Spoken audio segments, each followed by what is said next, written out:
guys, my name is Kashish. I'm currently a third year medical student and a tutor for just about 5 years now. As a tutor, I have noticed that a lot of students struggle with English. And there's two parts, English literature and English language. Today I'm going to break down how you can perform really well in your GCSE English literature exams. Most tutoring requests I get are for GCSE English. So here's a breakdown of how you can perform really well. I personally did GCSE AQA. However, this video applies to pretty much all exam boards as long as you're doing GCSEs. But the exam boards that I will touch upon, because they're pretty much very similar, is AQA, which is what I did and what most students that I tutor do across England. There is OCR, there is EduCAS, and there is EdExcel.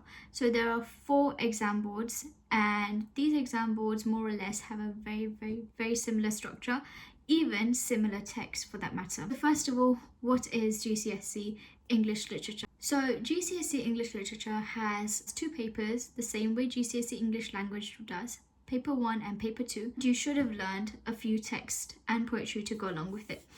So you have a 19th century text, a 20th century text, a play, and a set of poetry, your poetry anthology. This can be from a couple of themes. So I know, for example, AQA have love and relationships, power and conflict, and another new one that has just come out. Apart from this, you also get a little bit of a surprise, and that's called an unseen poetry. Basically, where you're supposed to analyze this poem, one that you probably would have never seen in your life ever.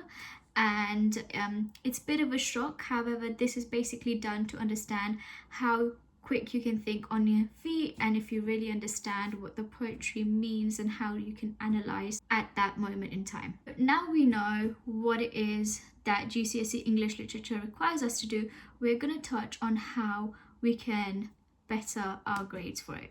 First of all, GCSE English Literature has a lot of material you need to study. But personally for me, I did In Spectacles, Macbeth, and The Strange Case of Dr. Jekyll and Mr. Hyde. These 3 are very common throughout English literature. I have so many students of mine that I tutor right now who are doing these exact same 3. The good thing is there's so many resources. There's resources, whether that's YouTube, whether that's blogs, website, physics and maths tutor. There is loads and loads of resources in terms of past papers, in terms of the entire annotations of text, and it's completely on you if you want to use those resources or make your own. However, I personally suggest you make your own. I tell you why. When you're creating your own resources, you tend to learn a lot better. You tend to regain that information for a longer amount of time, which is the main thing. You want all this to go into our long-term memory instead of the short-term memory. But when we get to the question of how do we learn this information, I'm going to section this into 3 parts. So play, whether that's your Macbeth or Much Ado About Nothing, so your Shakespeare play, one hand, then your text and your poetry. Spectacles is completely out there. You can watch it on YouTube if I'm not wrong. Even with Macbeth, there's loads and loads of interpretations of it. So just to gain a good idea of what the play is about, go watch those videos. Very helpful. However, you need to be clear that that cannot be your only form of revision. Watching plays helps you understand the plot. However, that's not what the exam requires for you to answer. After you have understood what the play is, this could be in the school as well, you need to understand how you're going to answer these questions in the exams, and that's going to be through a deeper understanding. This deeper understanding comes from analyzing quotations. To do this, you need to watch videos. I'll link a few channels over here that are really helpful to watch, or you can make your own annotations. You don't need to know every single quotation. You need to know only the important ones, and you can divide this in terms of character or theme. So I make a few notes, and these notes are available for free. I have posted these on my tuition page for Instagram and TikTok, so please go check that out as well. Or when we have texts like The Strange Case of Dr. Jekyll and Mr. Hyde or Christmas Carol, they're short text. We call Dr. Jekyll and Mr. Hyde in novella. The way you revise to understand your plays is the same way you're going to revise to understand your text.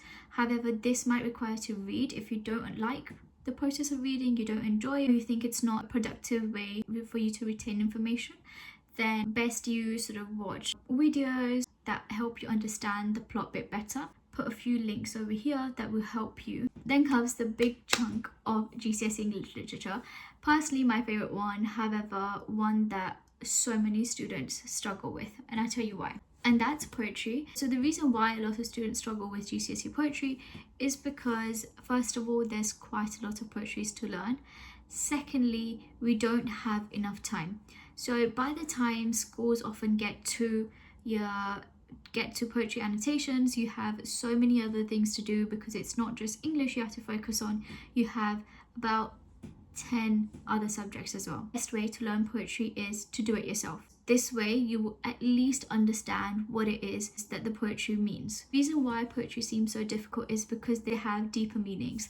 Deeper meanings, lots of metaphors is what makes poetry a little bit complicated at times. However, you can unravel this very easily with just a little bit of practice. Where I have videos where I have walked through the poetry with annotations, so go check them out. I don't recommend you spend so much time just watching videos. The way to ace poetry annotations is open your video or the textbook, as well as your own anthology, your own printout of the poetry. Go stepwise. What is the video saying? What are the annotations from the video? And after that, you need to think to yourself, what more can I add to this?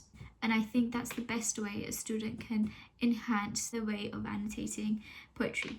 Other thing is, you don't need to know every single quotation. I said the same thing for your plays and text, because there is definitely no way that you can remember every single quotation or the whole poetry. It's pointless and there is no need. Divide your revision in terms of themes, because that's the kind of question that your exam asks you. For example, AQA will give you My Last Duchess and then say, compare how this poem and one other poem of your choice portrays the theme of power. I will compare My Last Duchess with perhaps Ozymandias, because they both talk about male dominance, patriarchy, the loss of power over time. The differences between that, My Last Duchess is talking about power over a woman and jealousy, whereas Ozymandias is more about ruling over people. So we have differences, we have similarities. That's something to go a lot more detail in. But this is how you're going to shape your revision out. Last but not the least, the most important part of GCSE English literature is attention span. You need to have a very long attention span. The exam goes on for quite a bit. Our attention span, day by day, it keeps getting shorter. Whenever you start writing essays, write it in one sitting. It's very important that you start timing yourself after a point, and you need to plan for your essays. And I need to emphasize how this needs to be handwritten, not typed up, because in the exam you will be writing pen to paper, and if it takes you longer to write, we will miss out on some things there. So try and get into the habit of writing pen to paper and timing yourself whilst you do that. That's the end of the video. I hope you guys enjoyed and found it helpful. If you have any questions, let me know in the comments below.